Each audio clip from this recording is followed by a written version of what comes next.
เดี๋ยวก็โดนลูกมะกรูด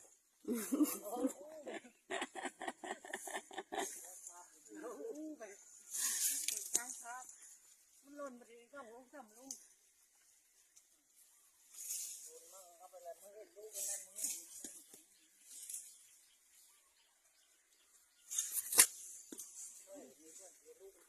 เมื่อวานนี่มองไม่มีลูกเลยสรุปแล้วเราขยันเราเอาเปรียบคนแก่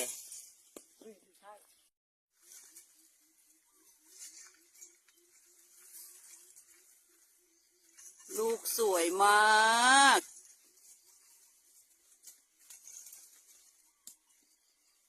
มาเรื่อยๆมาคุยมืด